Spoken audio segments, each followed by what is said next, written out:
로마서 3장 말씀을 보면서요, 모든 사람이 죄를 범하였음에 하나님의 영광에 이르지 못하였더니, 그 말씀으로 그렇다면 영광에 이르지 못한 것으로 끝나나 그렇지 않지요. 하나님께서 하나님의 은혜로 값없이 의롭다 하심을 얻은 자가 되는데, 그것이 누구 안에서 가능해요? 그리스도 예수 안에 있는 속량으로 가능해요. 그렇다면 우리가 예수 안에서 속량 받았고 예수 안에서 죄 용서 받았으니까 막 살아도 되겠네? 그렇게 착각할 수 있는 것. 그래서 오늘 로마서 말씀 가운데 3장 31절 가운데요, 도리어 율법을 굳게 하느니라. 도리어 누가 율법을 굳게 해요? 하나님의 사랑을 아는 자. 죄로 말미암아 하나님을 떠나고 죽을 수밖에 없는 우리들에게 더 큰 사랑으로 찾아오신 하나님의 사랑을 아는 자들. 그래서 그 의가, 하나님의 의가 예수 그리스도로 나타나서 우리를 살게 하신 그 의, 누구에게는 크게 미치고 누구에게는 작게 미치는 그러한 차별이 있는 의가 아니라 어느 누구에게도 차별이 없는 단 하나의 의. 그 의가 누구라 그랬어요? 예수 그리스도라 그랬어요. 그래서 우리가 그동안 하나님의 그 크신 사랑이 어떤 사랑인가, 창조주요 구원주인 그 하나님에 대해서 배운 것을 신론이라 그래요. 그렇다면 그 크신 하나님의 사랑 앞에서 사람이 하나님의 형상을 따라 하나님께서 주신 그 복, 말씀을 붙잡고 이 세상을 다스리고 통치해야 됨에도 불구하고 그 말씀을 잃어버리고 하나님을 떠났을 때 죽을 수밖에 없는 우리들.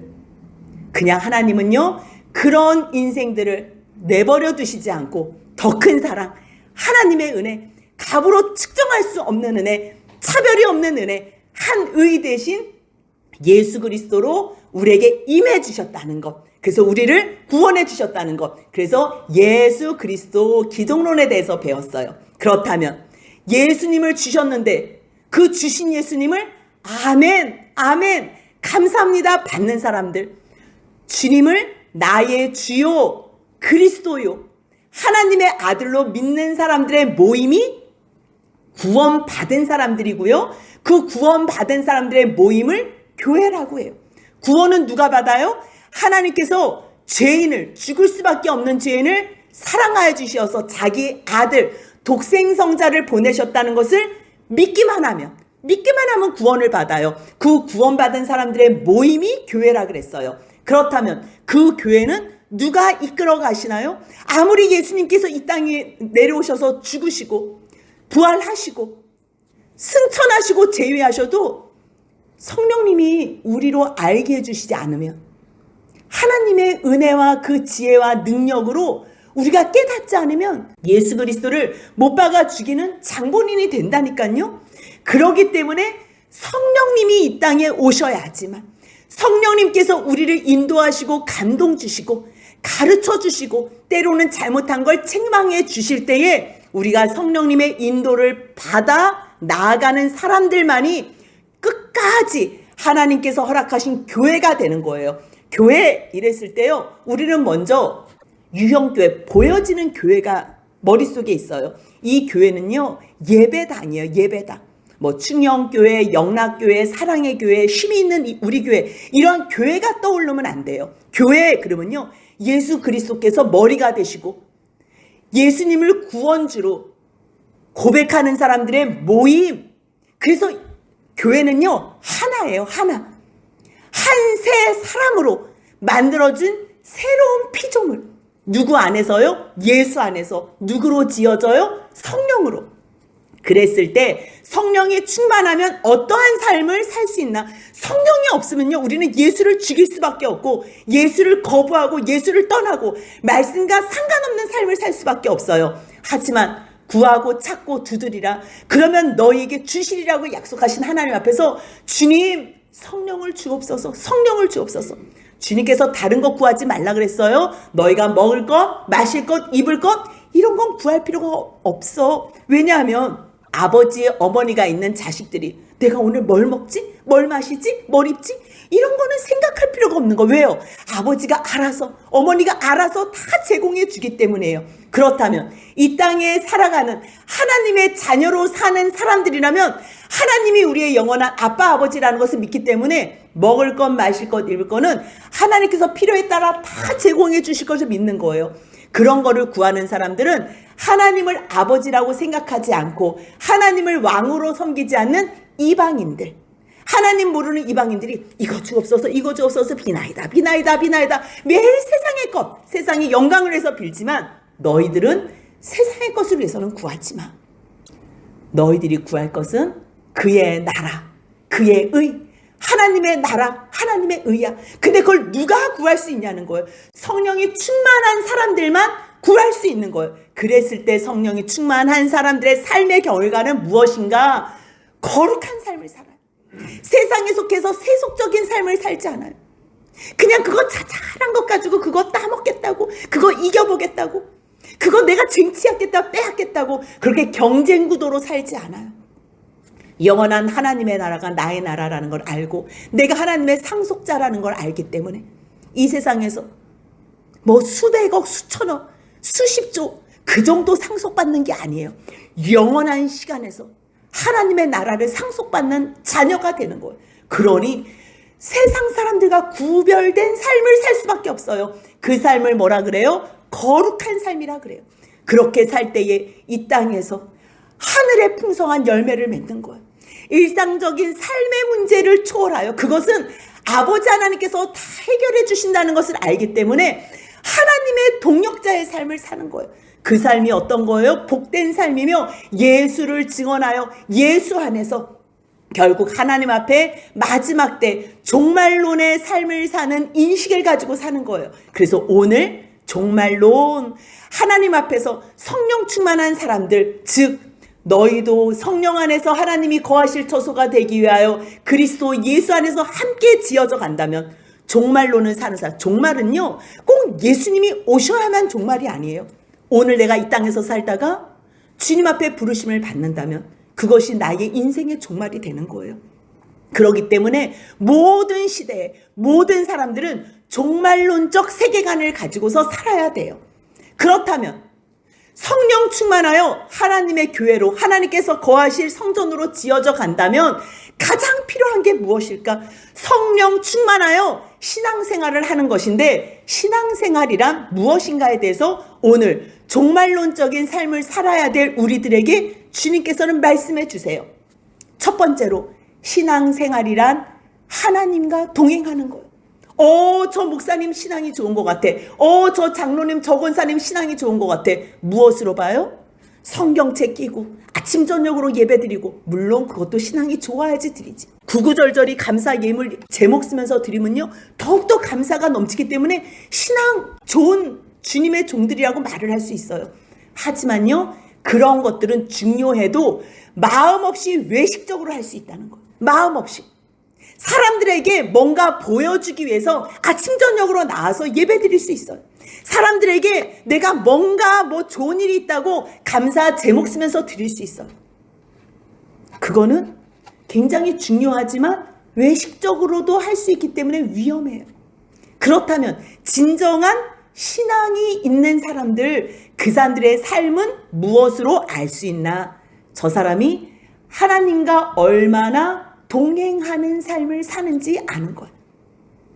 그렇기 때문에 하나님과 동행하기 위해서는 필요한 것이 믿음이에요. 믿음. 근데 그 믿음이 어떻게 생겨요? 우리가 어떻게 세상과 구별하여 거룩한 삶을 살아요?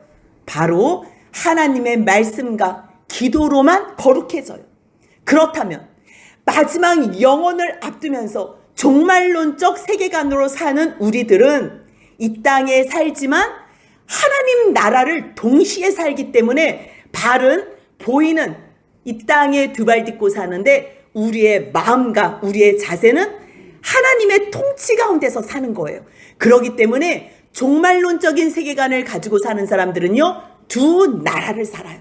이 땅에서 죽어도요 심히 슬퍼하지 않아도 되는 이유는 고린도후서 5장 1절 2절 같이 한번 읽겠습니다. 만일 땅에 있는 우리의 장막집이 무너지면 하나님께서 지으신 집 곧 손으로 지은 것이 아니요 하늘에 있는 영원한 집이 우리에게 있는 줄 아느니라. 참으로 우리가 여기 있어 탄식하며 하늘로부터 오는 우리 처소를 덧입기를 간절히 사모하노라. 아멘.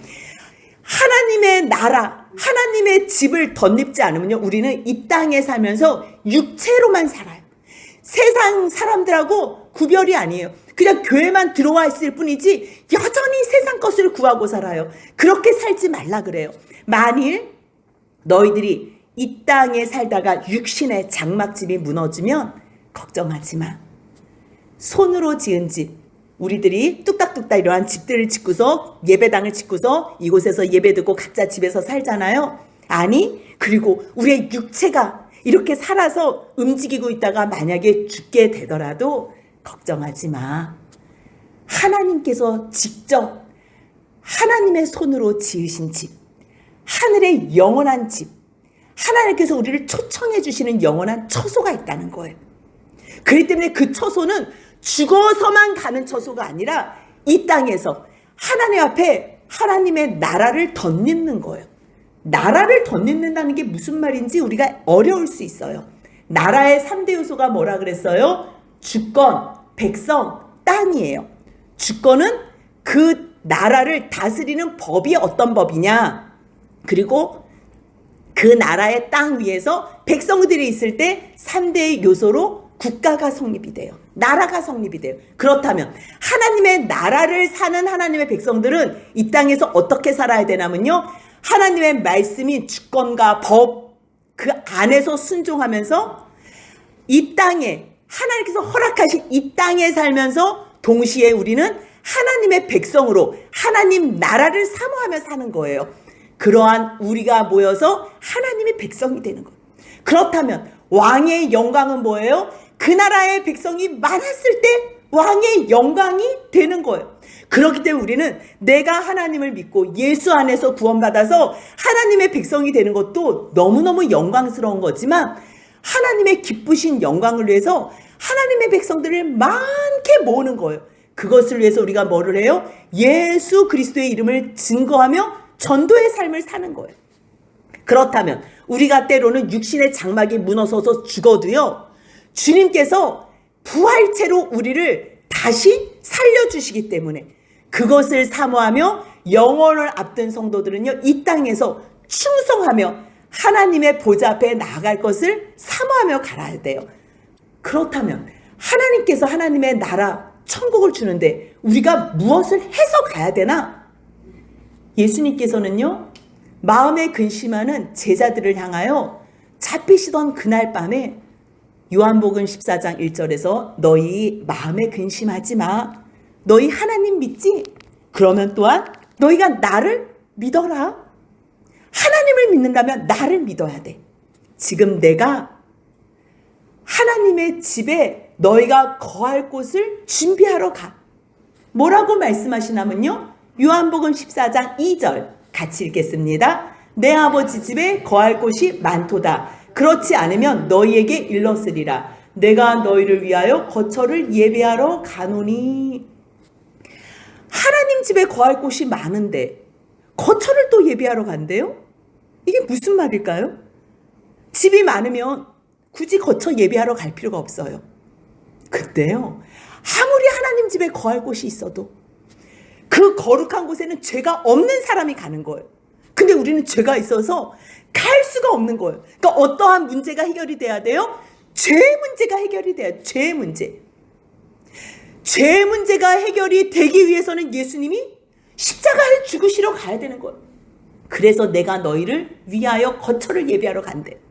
만약에 너희들이 무엇을 해서 그 하나님의 집에 갈 수 있다면, 얘들아, 너희 이러한 것들 해야 된다. 너희 예배 열심히 드리고 봉사 열심히 하고 전도도 열심히 하고 또 헌금도 열심히 하고 그렇게 하면 너희 천국 갈 수 있어. 우리의 어떠한 행위 때문에 그러한 일들을 하라 그랬으면 주님께서 말씀하셨을 거래요. 그렇다면 우리 행위로는 천국에 갈 수 있다는 거예요? 없다는 거예요? 없다는 거예요. 예배를 드린다고, 목사가 됐다고, 장로와 권사와 집사가 됐다고 천국에 갈 수 있는 게 아니에요. 내 재산을 다 팔아가지고 하나님, 돈으로 하나님 앞에 천국을 사고 싶어요. 그래도 갈 수 있는 곳이 아니라는 거예요. 그렇다면 그곳은 어떻게 해야만 갈 수 있는 곳이에요?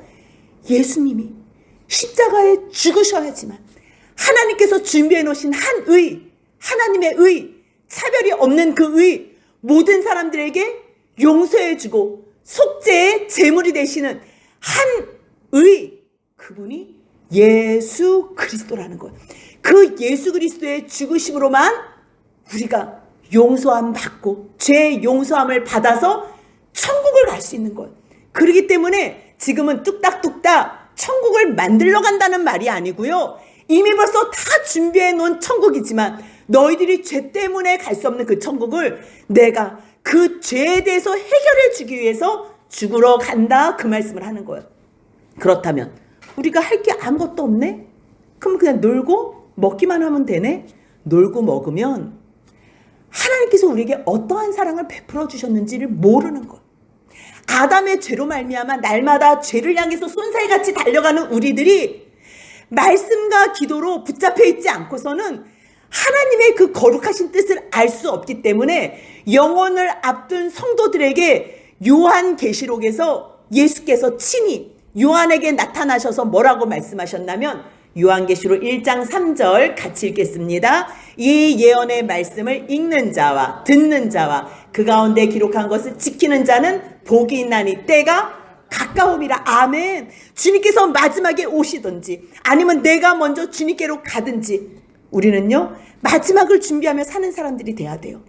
예수님께서 이미 벌써 다 십자가에서 일을 해결해 주셨든지 하나님께서 예수님을 주시기로 약속하셔서 구약시대나 신약시대나 오늘날에나 누구든지 예수로 말미암아 구원을 받는데 구약시대나 신약시대나 오늘날 성도들이 그러한 사실을 예수 그리스도로 말미암아 구원받은 사실을 어떻게 알 수 있냐는 거. 어떻게 그렇기 때문에 하나님께서 말씀을 주신 거예요. 말씀을.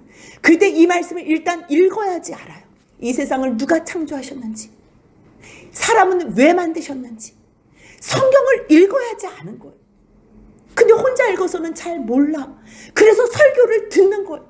하나님의 종의 말씀, 하나님께서 세우신 종들의 말씀을 듣는 거예요. 그러면 읽고 들었어요? 하나님께서 우리에게 뭘 요청하시는지 알아요? 안다면 어떻게 해야 되는 거예요? 기록한 것을 지켜야 되는 거예요. 이 세 가지가 다 되었을 때 복이 있는 자예요. 복이 있는 자. 여러분들 복 받고 싶으세요? 이거 세 가지 안 하면서 복을 구하지는 마세요. 세상에서 어떠한 풍요로움을 복이라고 착각하지 마세요. 그건 하나님께로부터 더욱 멀리 떠나게 하는 저주의 요소가 될 수 있어요. 성경은 분명히 정확하게 얘기를 해요. 뭐라고요? 말씀을 읽는 자, 듣는 자, 기록한 것을 지키는 자. 그렇기 때문에 무엇보다도 말씀이 무엇인가를 우리가 이해를 해야 돼요. 말씀이 무엇인가? 하나님께서 주신 이 말씀, 성경은 곧 하나님의 말씀이다. 살아계신 하나님의 말씀이라는 것을 믿는 거예요. 성경을 통하지 않고는 누구든지 하나님이 누구신지 어떤 분인지 알 수가 없어요. 우리가 노력해서 알게요. 알 수가 없어요. 하나님은 너무 크시고 너무 위대하신 분이기 때문에 하나님께서 자기의 모습을 보여준 것까지만 알아요. 자기를 설명해 주시고 나타내 주신 것까지만 알아요. 보이지 않는 그 크신 하나님이 이 땅에 그 아들로 하나님의 사랑을 말씀으로 다 나타내 주셔서 십자가에 죽으시고 부활하신 그 사랑을 눈으로 볼 때에만 하나님을 아는 거예요. 그렇기 때문에 우리는 세상의 이 아름다운 모습을 봐도요, 성경을 통하지 않고는 이건 뭐야? 저절로 생긴 거야? 아이고 이거 그냥 내가 마음대로 써도 되겠네? 세상을 아끼지 않고 소중하게 생각하지 않고 함부로 생각해. 함부로 사용해. 그래서 이 세상이, 이 지구가 이렇게 지금 병들어 있는 거예요. 그렇다면 성경이 살아계신 하나님의 말씀을 안다면 하나님께서 이 세상을 왜 만드셨는지, 왜 창조하셨는지, 우리를 왜 지으셨는지 깨달아 알 때에 결국 하나님이 우리와 영원히 함께 하시고 교제하시며 사랑하기 위하심이구나. 하나님의 영원한 자녀로 우리를 만드셨구나. 하나님의 나라를 상속해 주시기 위해서 만드셨구나. 그 아들 예수와 함께 우리를 왕노릇하기 위해서 주님께서 이 세상을 만드셨구나. 그거를 다 성경을 통해서 아는 거예요. 성경을 통해서. 그렇다면 그 성경을 우리가 믿을 수 있나? 그 성경은 누가 기록했는데, 언제 기록했는데, 우리가 알아야지 믿을 것 아니에요? 그렇게 말하는 사람들에게 오늘 이 성경이 어떻게 외적 내적으로 증거가 되고 예수님이 친히 증거하셨는지 우리가 같이 나눌 거예요. 성경은요, BC 1500년부터 AD 90년, 100년까지 기록되어진 말씀이에요. 거의 1600년 동안. 창세기, 출애굽기, 레위기, 민수기, 신명기, 모세, 오경은요, 모세가 쓴 5가지의 하나님의 말씀이다. 그래서 모세, 오경, 율법, 토라라고 불러요. 모세로 시작해서 모세가 BC 1400년 그때 하나님 앞에서 말씀을 받아서 이 모든 말씀들을 기록한 거거든요. 그러면 그 전에 하나님이 아담을 창조해 주신 거는 모세가 보지 않았는데 어떻게 기록하였을까? 하나님께서 필요에 의해서 보여주신 거예요. 영의 영안을 열어주셔서 하나님께서 알려주신 거예요.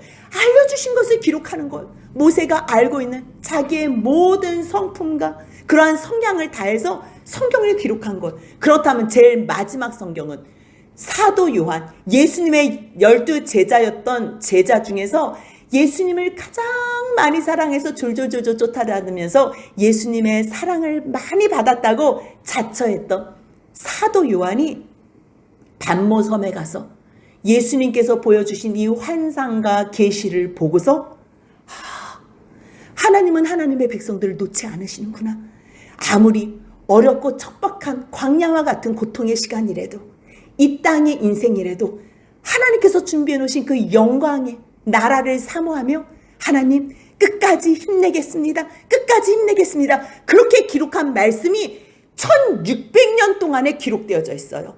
이 말씀은요, 선지자, 사도 40명이나 되는 사람들로 통해서 기록한 말씀인데요. 각각 자기의 성향대로 자기의 은사대로 성경을 썼지만요, 이 모든 성경을 쓸 때요, 성령께서 감동해 주셨어요. 그래서 성령으로 충만하여 감동한 사람들이 쓴 말씀이에요. 때로는 모세와 같은 선지자도 있고요. 때로는 다윗과 같은 왕도 있고요. 아모스와 같은 목자도 있고요. 군인과 농부, 의사, 어부, 세간원들 많고 다양한 사람들이 성경을 썼어요. 1600년이라는 건 불가능한 수예요. 불가능한 수. 우리가 지금 세종대왕이 쓴 훈민정음을 읽어도 그게 뭐 나란 말싸움에 이러면서 무슨 글씨인지도 잘 몰라요. 무슨 말을 하는지 한글인데도 불구하고 몰라요. 그런데 1600년 동안 쓰였는데 이 말씀이요, 각각 다른 시대에 다른 장소에서 다른 출신 성분들이 기록했지만 그 중심 메시지는 한 가지라는 거. 한 가지. 그 메시지가 뭐예요? 하나님의 나라 예수 그리스도라는 거. 하나님의 나라를 주님께서 주시는데 그 주신 나라를 누구로 통해서만 갈 수 있어요? 예수 그리스도. 그래서 말씀 전체는 예수 그리스도에 대한 말씀이에요. 말씀, 예수 그리스도, 예수 그리스도. 그렇다면 성경이 하나님의 말씀이라는 증거가 외적 증거로는 무엇이 있을까? 우리가 지금 금방 같이 나눠봤는데요. 통일성이 있다는 거. 66권, 구약이 39권, 신약이 27권, 총 66권이에요. 근데 그 66권의 기록자들이 1600년 동안 팔레스타인, 로마, 헬라, 바벨론, 페르시아 여러 등지에서 때로는 히브리어로, 때로는 헬라어로, 때로는 아람어, 각기 다른 어로 말씀을 기록했는데요. 문화, 환경, 연대 모든 것이 다름에도 불구하고 그 주제는 뭐라는 거예요? 예수 그리스도. 이게 놀라운 거예요. 예수 그리스도라는 거예요. 그리고 또한 성경이 하나님의 말씀이라는 외적 증거가 무엇하면요, 그 말씀이 성취가 되어 있다는 거. 구약 성경에요, 메시아를 줄게, 메시아를 줄게. 창세기 3장 15절에 첫 번째 최초 메시아 선언이 나오거든요. 근데 그 말씀 이후에 456차례나 예언이 나와요. 그 예언이. 그런데 다 성취됐어요. 메시아 탄생과 출생지, 예수님께서 고난을 받으실 것, 그리고 뼈가 꺾이지 않을 것, 옷이 통째로 사람들 앞에 제비 뽑힐 것, 이거를 다 예언했어요. 구약 성경에서 예언했다니까요. 그런데 그 모든 예언이 100% 다 성취됐어요. 단 한 가지, 아직도 성취되는 진행 중인 게 하나 있고요. 오실 게 있어요. 뭐예요? 예수님께서 다시 오시겠다고. 지금 진행 중이에요. 오시기 위해서 아직도 회개할 사람들을 더욱 회개시키는 시간 때문에 딜레이시키고 늦추는 것뿐이지요. 그 일도 반드시 이루어질 거예요. 그렇다면 하나님의 모든 약속이 다 이루어졌다는 것. 예수님께서 이 땅에 우연히 오셨다가 우연히 죽으시고 우연히 부활하시고 우연히가 아니고요. 이것은 하나님의 철두철미한 계획 속에서 말씀이 곧 실행이신 하나님의 성취가 되었다는 거예요. 그렇기 때문에 하나님의 계획 속에서 예언되어져서 오신 분이 예수 그리스도라는 거예요. 그렇다면 또 하나, 성경이 하나님의 말씀이라는 건 외적 증거는 뭐냐면요, 성경의 영향력이에요. 영향력. 이 말씀, 구약 성경을 붙잡고 사는 사람들이 유대인이잖아요. 이 세상에서 가장 높은 지위에 있는 엘리트들이요, 유대인들이에요. 유대인들. 그들은 아직 예수를 기다리고 있어요. 그 그리스도 메시아를 기다리고 있어요. 언제 오시나? 아직도 구약에 묶여서 있는데도 유대인을 능가할 나라가 없다니까요. 많은 이방 종교들이 불경도 믿고 코란경, 몰몬경, 뭐 많은 자기네들의 경전이라고 자기네들이 그거를 섬기고 믿어요. 물론 그것들의 영향도 있지요. 그런데 토라, 말씀, 그리고 또 신약 성경에 예수 그리스도의 복음을 깨닫고 성령을 기름 부음 받아서 성령의 행전들을 기록하며 사도행전을 쓰고 그 행진을 했던 제자들과는요 비교 불가예요. 비교 불가. 그 이 땅 위에 많은 건축물들, 예술, 문학, 음악 모든 분야에서요 하나님의 이 성경을 붙잡고 사는 사람들은 최고의 영향력으로 최고의 절정에 있다는 것. 그걸 기억하면 돼. 또한 그렇다면 외적 증거만 있냐? 그렇지 않아요. 내적 증거가 있어요. 성경 자체가 그것을 증거하고 있는데요. 디모데후서 3장 16절 같이 읽습니다. 모든 성경은 하나님의 감동으로 된 것으로 교훈과 책망과 바르게 함과 의로 교육하게 유익하니. 세상에 어떤 것도 사람을 바르게 고쳐지질 못해요. 교훈한다고 기분만 나빠요. 감동으로 변화가 될 수 없어요. 하지만 오직 성경만이 내적 증거를 갖고서 사람을 변화시키고요. 성경 자체가 하나님의 감동으로 됐다고 기록하고 있는 거예요. 또한 베드로후서 1장 21절 같이 있습니다. 예언은 언제든지 사람의 뜻으로 낸 것이 아니요 오직 성령의 감동하심을 받은 사람들이 하나님께 받아 말한 것임이라. 자기가 마음대로 쓰는 게 아니에요. 자기가 쓰고 싶다고 쓰는 게 아니에요. 하나님께서 감동을 주셔서 쓴 거예요. 제가 하나님이 세상을 이처럼 사랑하사라는 책을 썼어요. 처음에는 연필로 종이에다가 다 노트에다 써가지고 그거를 또 볼펜으로 고치고 여러 번 고친 다음에 그 다음에 타이핑을 쳤어요. 지금 제가 이 책을 보지요. 놀라요. 내가 어떻게 이런 거를 깨달았었지? 하나님께서 감동을 주시고 막 생각을 주시지요. 그럼 성경책만 막 찾는 거예요. 근데 성경책 찾는 그때 앱도 잘 몰라가지고 어디에 있지 그것이? 그래서 모르면 그런 말씀 있잖아요. 그게 어디 있어요? 묻기도 하고. 그런 것만 묻고서 지금 뭐 앱 두드리기만 하면 단어 하나만 있어도 쫙 나와서 찾기가 쉬웠을 텐데 그때는 뭘 어떻게 해야 될지 몰라서 히브리어, 헬라어 제가 이거를 다 쓰면서요. 어떻게 이렇게 관주까지 다 이렇게 제 수준에서 뭐 하나 부족함 없이 이렇게 기록할 수 있었을까? 너무 놀라운. 제가 이번에 7강을 설교하면서 이거를 다 다시 한번 읽어봤어요. 너무 놀라운 거예요. 하나님은 저보고 다시 쓰라고 해도 이렇게 못 쓸 거예요. 딱 두 쪽은요. 제가 총신에서 공부했을 때 하나님이 어떠한 분이신가 이렇게 좀 신학적인 용어가 있어요. 그 용어만 제가 이렇게 보고서 베꼈지 그 외에는 다 하나님께서 주신 감동으로 한 거예요. 감동으로. 저에게 스며들어있는 하나님의 사랑과 말씀으로 녹여내서 제가 고백한 하나님의 사랑. 근데 그게 하나님의 사랑이 없었다면 제가 이 고백을 할 수 있어요? 없지요. 모든 것이 다 하나님께서 하신 거고 성령님의 감동으로 이 책을 쓴 거예요. 하나님 너무 감사합니다. 그렇기 때문에 베드로가요. 너희가 오직 성령의 감동하심을 받아. 사람들이 그 받은 것으로 썼다는 게 이게 무슨 말이냐면요. 성경의 저자는 인간이 썼다고 인간이 아니라 성경의 저자는 하나님이시다. 그거를 얘기하는 거예요. 그렇다면 성경이 하나님의 말씀이라는 증거는요, 외적, 내적 증거보다 더 큰 증거가 예수님께서 친히 말씀하셨어요. 요한복음 5장 39절 같이 읽습니다. 너희가 성경에서 영생을 얻는 줄 생각하고 성경을 연구하거니와 이 성경이 곧 내게 대하여 증거하는 것이다. 아멘. 정확하게 얘기하는 거예요. 내게 대하여. 내가 누구예요? 예수 그리스도. 그분 자체가 하나님의 성전이고요. 하나님의 나라예요. 그분 자체가 교회예요. 그분 자체가. 구약과 그때 예수님께서 말씀하셨을 땐 신약은 없었어요. 신약은 예수님께서 죽으신 후에 곧 오실 줄 알았는데 오시는 게 길어지니까 우리가 성경을 써야 되겠다. 그래서 쓴 거예요. 근데 예수님께서 구약 성경을 보면서 뭐라 그런 거예요? 구약 성경 전체가 나에 대해서 증언하는 거예요. 그렇다면 신약 성경은 당연히 예수님에 대해서 증언한 거지요. 마태, 마가, 누가, 요한, 복음은 복음이 뭐예요? 예수 그리스도. 굿뉴스. 최고의 복된 소식. 그거를 기록한 예수의 생애를 기록한 걸 복음서라 그래요. 그렇다면 사도행전은요. 예수께서 이 땅에 오셔서 성령을 약속하신 성령을 주셨을 때 그 성령을 받은 사도들이 어떻게 움직이나 그 움직인 발걸음을 기록한 게 사도행전이에요. 그렇다면 그 이후에 바울 서신과 일반 서신은 뭐예요? 하나님의 성령을 받은 사람들이 교회로 지어지는 주님의 백성들에게 편지를 쓰고 편지를 읽고 하는 모든 내용들이에요. 그렇기 때문에 이 구약이나 신약은요, 예수 그리스도 안에서 성령께서 우리를 어떻게 지어져 가시는지를 기록하는 거예요.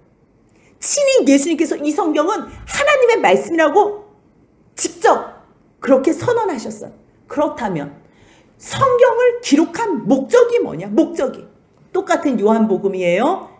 사도 요한이 내가 이것을 왜 기록했냐면 그러면서 얘기를 하는데요. 요한복음 20장 31절 보니까요. 오직 이것을 기록한 목적은 있어. 이 기록한 목적이 뭐냐면 너희로 예수가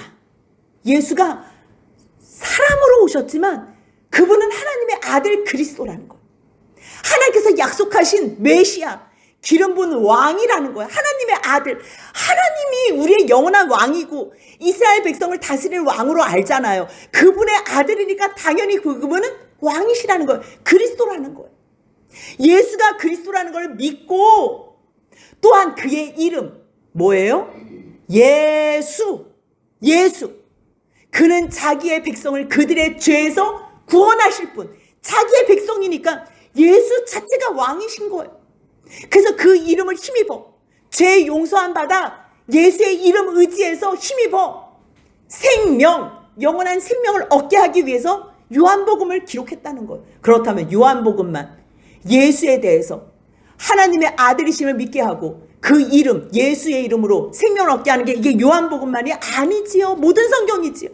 그렇다면 구약 성경은 여호와, 구원의 이름. 우리가 여호와에 대해서 너무 자세히 살펴봤어요. 7강을 일부러 제가 다 녹화를 떤 거예요. 일부러. 왜냐하면 성경을 보기 전에, 성경을 읽기 전에 이 7강을 알지 못하면 하나님이 어떠한 분이신지, 인간이 그러한 하나님 앞에서 어떠한 죄를 저질렀는지, 그럼에도 불구하고 그 인간을 더 큰 사랑으로 찾아오신 예수 그리스도로 찾아오신 하나님의 사랑을 알지 못하면요, 성경이 도통 무슨 말인지 몰라요. 말씀을 알고 싶어하는 사람들을 위해서 로마서 3장 23절을 증거하다가 잠깐 머물러 서서 7강을, 물론 7강이지만 수주에 10주가 넘어서 이렇게 녹음을 했어요. 들어보시고 또 깨닫고 또 깨달아야 돼. 여호와 구원의 하나님. 출애굽기 6장 7장에서 내가 너희들을, 내 백성을 애굽에서 빼내고 속량하고 구원하고 인도하여 내서 약속의 땅에 드릴 때에 나로 여호와로 안다. 무슨 말이에요? 구원의 하나님. 마지막 하나님 나라에까지 우리를 인도하실 우리의 영원한 왕이신 하나님이라는 거. 구약신앙. 그 하나님이 누구로 나타나신 거예요? 예수 그리스도로 친히 육신이 되어 우리 가운데 거하셔서 그 영광을 보니 하나님의 영광이요 은혜와 진리가 충만한 그 예수 그리스도, 그 예수로 말미암아 우리가 구원받는다는 거 너무너무 중요해요. 성경에 이 모든 진리가 다 써 있는 거예요. 그렇다면 성경을 알아야 할 이유가 뭐예요? 성경을 왜 알아야 돼요? 하나님의 말씀이 곧 하나님이시기 때문이에요. 요한복음 1장 1절 같이 읽겠습니다. 태초에 말씀이 계시니라. 이 말씀이 하나님과 함께 계셨으니 이 말씀은 곧 하나님이시라. 아멘. 하나님의 말씀이 곧 하나님이시기 때문이에요. 예수 그리스도가 곧 말씀이시기 때문에. 그러면 우리가 주님과 늘 함께 동행하고 싶어. 뭘로 동행하면 돼요? 말씀을 내 심령 가운데 새겨놓고 날마다 읊조리면서 말씀 붙잡고 기도하면, 말씀 붙잡고 생활하면 그것이 예수님과 동행하는 거고요. 하나님이 나와 함께하는 거예요. 임마누엘 대신 하나님과 함께하는 거예요. 말씀 빼놓고 기도하면 안 돼요. 여러분들 연약한 사람들은 말씀 없이 하나님 이것 주세요, 하나님 저것 주세요, 주여 주여, 물론 아무 말도 못하고 그냥 하나님 앞에서 기도할 줄도 몰라서 주여 주여 해도 주님은 어린 심령들, 어린 신앙인들의 기도를 들어주세요. 하지만 그거는 1단계 기도예요. 그냥 주님 죄 용서해 주셔서 감사합니다. 그거는 1단계 기도예요. 2단계 기도가 뭐라 그랬어요? 자기가 성령의 기름 부으심으로 말미암아 불로 밝혀져서, 성령의 불로 밝혀져서 말씀이 봐야 돼요. 말씀이. 그래서 말씀을 붙잡고 향단해서 주님께서 흠양하시는 기도를 들을 때 그게 2단계 기도라 그랬어요. 말씀 붙잡고 하지 않는 기도는요, 어린 신앙의 기도예요. 말씀 붙잡고 기도해야 돼요. 그렇다면 말씀 붙잡고 기도할 때에 3단계 기도가 뭐라겠어요? 주님의 뜻 안에서 용서함 받고 하나님의 백성 되고 하나님께서 이미 벌써 다 속죄소로 덮어준 그 하나님의 사랑 앞에 내가 너를 이미 벌써 용서해줬다. 내 사랑하는 아들아, 영원히 나와 함께 거하자. 주님의 음성을 듣는 그 소통의 기쁨, 이미 벌써 하나님 나라에서 통치함 받는 그 삶이 3단계 기도라 그랬어요. 그렇기 때문에요, 말씀은 곧 하나님이세요. 말씀. 우리가 말씀 없이 신앙생활 했다가는요, 다 저렇게 산으로 가는 거예요. 다 저렇게 이상한 데로 가고 광장으로 나가고, 주님께서는요 골방에서 기도하라 그러고요, 너희 집에 돌아가서 삶 속에서 섬기면서 옆에 있는 사람들을 세우라 그래요. 주님의 뜻을 알아요. 말씀 모르면요 그냥 계속 산에만 있는 거예요. 주님, 여기서 우리가 초막 셋을 짓겠습니다. 하나는 주를 위하여, 하나는 모세를 위하여, 하나는 엘리야를 위하여. 너 무슨 정신없는 소리 하고 있니? 내려가. 너가 갈 곳은 땅 끝이야. 사람 만나기 싫지요. 괴물과도 같은 잿덩어리를 누가 만나고 싶겠어요? 그런데 그 괴물 같은 잿덩어리를 구원해내라는 거예요. 예수 그리스도의 이름의 능력으로 전도해서 그를 살려내라는 거예요. 섬기면서 종된 모습으로 그를 세워나가라는 거예요. 그렇기 때문에요, 우리들은 성경을 봐야지만 구원에 이르는 능력으로 옆에 사람들을 구원하는 거예요. 디모데후서 3장 15절 같이 읽습니다. 성경은 능히 너로 하여금 그리스도 예수 안에 있는 믿음으로 말미암아 구원에 이르게 하는 지혜가 있다. 예, 구원에 이르는 지혜가 있대요. 또한 디모데후서 3장 16절 17절 아까도 잠깐 봤지만요, 성경은요 하나님의 감동으로 됐어요. 세상 사람들이 쓴 거하고 달라요. 그래서 교훈, 책망, 바르게 함, 의로 교육하기 유익해요. 그래서요, 이 유익한 걸로 뭘 해요? 하나님의 사람으로 온전하게 만들어요. 성경만이 하나님의 사람으로 온전하게 만들고요, 모든 선한 일을 행할 능력을 갖추게 해요. 말씀을 알아야지 하나님의 사람으로 온전케 되고요, 그리고 내 힘으로 할 수 없구나, 그거를 깨달을 때에 기도를 함으로 선한 일을 할 능력을 성령을 통해서 받는 거예요. 그렇기 때문에 말씀 덮어놓고 믿으면요 다 이상한 데로 빠져. 왜 은사주의들, 신령한 목사님들 많잖아요. 보여지게 신령한 목사님들, 예? 치유, 예언, 어마어마한 사역하는 사람들. 근데 그 사람들이요 말씀 덮어놓고 사역하다가는요 다 자기 영광으로 바꾼다니까요. 그렇기 때문에 우리는 말씀을 펴놓고 말씀 붙잡고만 기도를 해야 돼요. 그랬을 때 선한 능력을 행할 힘을 주세요. 또한요, 성경을 알아야 될 이유는 인생의 길을 인도하는 나침판이기 때문이에요. 시편 119편 105절 같이 읽습니다. 주의 말씀은 내 발의 등이요 내 길의 빛입니다. 아멘. 주님께서 오늘 내가 말씀 피고 기도하며 나갈 때에 밝히 그 등불로서 길을 인도해 주세요. 또한요, 하나님에 대한 지식을 바로 알 수 있어요. 우리는 예배만 드리고 옆에서 봉사하고 이런 것도 중요하지만요, 주님께서 호세아 6장 6절에서 뭐라고 말씀하시냐면, 나는 제사를 원해. 그런데 나는 인애를 더 원한다. 나는 번제를 원해. 그런데 번제 마음 없이 하는 것, 그것보다는 나는 너가 내가 왜 너에게 번제를 드리라 그러는지 하나님을 알기를 원한다. 이게 너무 중요해요. 물론 나와서 예배 자리에 있어야지만 하나님의 뜻을 알고 말씀을 읽어야지만 하나님의 뜻을 알고 제대로 된 설교를 들어야지만 하나님의 뜻을 알아요. 알아야 돼요. 알아야 돼요. 예배 드리는 거 주님께서 기뻐하시고 번제 드리고 봉사하고 헌물 드리는 거 다 기뻐하세요. 그런데 마음 없이 사람에게 보이기 위해서 하는 것은 차라리 안 하는 게 나아요. 나는 너희들이 정말 옆에 있는 사람 사랑하는 걸 원한다. 하나님이 어떤 걸 기뻐하시는지, 하나님 사랑할 때만 너희들이 옆에 있는 형제를 사랑할 수 있거든. 그랬을 때 비로소 말씀이 인생을 변화시키는 거예요. 예레미야 23장 29절 같이 있습니다. 여호와의 말씀이니라 내 말이 불같지 아니하냐 바위를 쳐서 부서뜨리는 방망이 같지 아니하냐. 아멘. 세상에요, 교통사고가 났다고 내 몸을 다 으스러뜨린다고 나를 변화시키지는 못해요. 죄악된 내 마음을 바꿀 거는 이 세상에 존재하지 않아요. 유일하게 나를 변화시킬 유일한 존재는요, 하나님의 사랑이, 그 사랑이 예수 그리스도로 나타난 그 십자가를 묵상할 때에만 창조주가 어떻게 이렇게 나를 구원하시는 구원주가 되시려고 이 땅에까지 오셨습니까? 이렇게 울부짖으면서 되묻는 날이 올 때에 비로소 그 사랑 때문에 주님, 나는 없습니다. 온통 그 말씀이 나를 다 부서뜨리는 거예요. 그랬을 때 비로소 하나님의 그 크신 사랑, 신론을 깨닫게 되고요. 그럼에도 불구하고 떠나가 버린 인생을 통해서 죄된 인간론을 알게 되고요. 그 죄악의 사람보다 더 큰 사랑으로 찾아오신 예수 그리스도를 알 때에 우리가 그것을 기독론이라 그러고요. 예수를 주신 하나님을 믿습니다. 믿습니다. 아멘 받습니다. 그렇게 고백하는 사람들을 구원해 주시는 것을 구원론에 대해서 우리가 같이 나눴고요.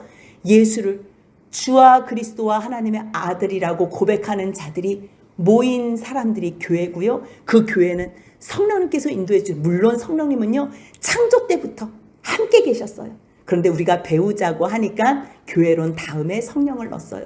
그렇다면 그 말씀을 깨닫고 성령의 도우심으로 충만하게 사는 사람들, 그 사람들 종말을 어떻게 사는지 창세기 1장 1절 같이 있습니다. 태초에 하나님이 천지를 창조하시니라. 창조하신 그 하나님의 그 사랑 앞에서 요한계시록 제일 마지막 절 22장 20절 21절 같이 있습니다. 이것들을 증언하시니가 이르시되 내가 진실로 속히 오리라 하시거늘 아멘. 주 예수여 오시옵소서. 주 예수의 은혜가 모든 자들에게 있을지어다. 아멘. 이것으로 끝나요. 이것으로. 그렇다면 태초에 하나님이 속히 오시리라. 여러분들 이것을 잊지 마세요.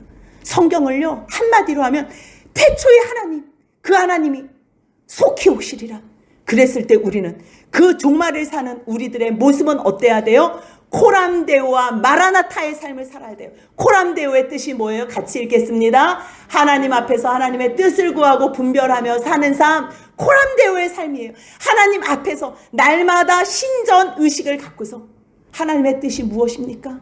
그것을 구하고 분별하며 살 때에 주님, 주 예수여 어서 오시옵소서. 마라나타, 마라나타, 마라나타, 주여 오시옵소서. 고린도전서 16장 22절, 계시록 22장 20절에서 마라나타, 주 예수여 오시옵소서. 그렇게 할 때에 로마서 3장 31절, 우리가 이 세상에서 율법을 주님께서 완성하셨다고 그것을 폐하러 온 것이 아니라 더욱더 온전하게 하며 하나님의 백성들로 살 수 있도록 말씀하신 것처럼 31절 같이 있습니다. 그런즉 우리가 믿음으로 말미암아 율법을 파기하느냐? 그럴 수 없느니라. 도리어 율법을 굳게 세우느니라. 아멘.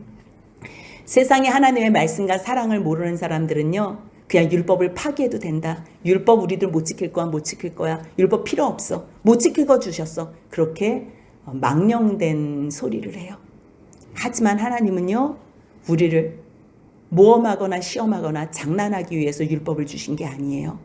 구원받은 백성들, 나의 백성이라고, 너희들이 나의 백성이 되길 원해? 내가 너희의 하나님, 영원한 왕이 되길 원해? 했던 이스라엘 백성들과 언약한 거예요.